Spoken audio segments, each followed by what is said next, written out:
Assalamualaikum warahmatullahi wabarakatuh. Kami kelompok 4 beranggotakan Hardian, Gabriel, Kelvin, Rina, dan Nesya akan menjelaskan tentang bioteknologi transgenik. Transgenik adalah suatu produk bioteknologi melalui teknik rekayasa genetika. Dalam hal ini, teknik rekayasa genetika adalah suatu proses pengombinasian rantai ADN yang juga dikenal dengan DNA dari suatu organisme dengan rantai ADN atau gen organisme lainnya. ADN rekombinasi tersebut akan dimasukkan ke dalam sel inang.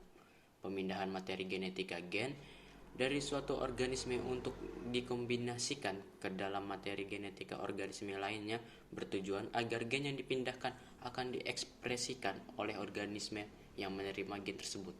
Dengan kata lain, pada akhir proses akan dihasilkan suatu individu yang secara genetika telah berubah gennya karena membawa gen asing. Organisme inilah yang disebut dengan organisme transgenik atau sering disebut pula genetically modified organism atau GMO. Tujuan organisme transgenik. Tujuan dari pembuatan organisme transgenik antara lain adalah sebagai berikut.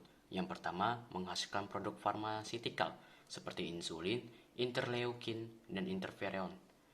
Yang kedua, meningkatkan daya tahan tanaman terhadap hama dan penyakit, seperti tanaman kapas, jagung, dan kentang yang tahan hama dan serangga. Yang ketiga, membentuk tanaman yang tahan terhadap kondisi abiotik yang tidak menguntungkan, seperti tanaman yang tahan ditanam di lahan kering dan tanaman yang tahan ditanam di lahan basah dengan kadar garam yang tinggi. Yang keempat, meningkatkan kualitas pasca panen dan penampakan agronomi, seperti tomat dapat ranum lebih tahan lama. Yang kelima, peningkatan kadar nutrisi, contohnya golden rice yang diharapkan memiliki kandungan vitamin A yang tinggi. Kontroversi produk transgenik. Proses bioteknologi juga diaplikasikan dalam mengatasi penyakit yang disebabkan oleh cacat genetika. Misalnya terapi gen maupun diaplikasikan dalam mengatasi pencemaran lingkungan, misalnya bioremediasi. Namun, ada beberapa kasus produk transgenik menimbulkan kontroversi karena sebagian ahli mengkhawatirkan organisme yang telah mengalami modifikasi genetik secara buatan tersebut akan menyebabkan hal-hal sebagai berikut. Yang pertama, menghasilkan pengaruh genetika yang tidak diharapkan. Yang kedua, menghasilkan kadar senyawa toksik yang lebih nyata dibanding organisme lainnya. Yang ketiga, memiliki senyawa-senyawa baru yang benar-benar berbeda dalam komposisinya dibandingkan yang telah ada sebelumnya.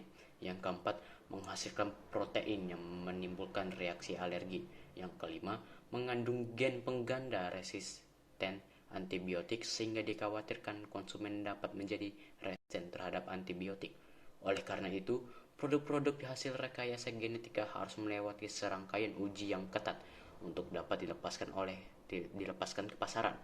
Produk-produk tersebut terus dipantau untuk mendapatkan data dari dampak yang ditimbulkan, terutama untuk produk-produk tanaman maupun hewan transgenik. Akhirnya kita sampai di sesi penutupan. Terima kasih bagi yang sudah mau mendengarkan saya menjelaskan selama 3 menit ini. Saya sangat menghargainya, saya sangat berterima kasih. Dan kalau ada salah kata, saya mohon maaf. Kalau ada yang kurang jelas, bisa langsung tanyakan ke orangnya. Semoga ini bermanfaat bagi kita semua. Apalagi, aku nggak tahu. Oh iya, menggoreng ikan dicampur bakmi, digoreng terpisah jangan sekaligus.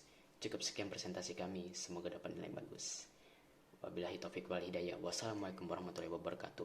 This is kelompok 4 present.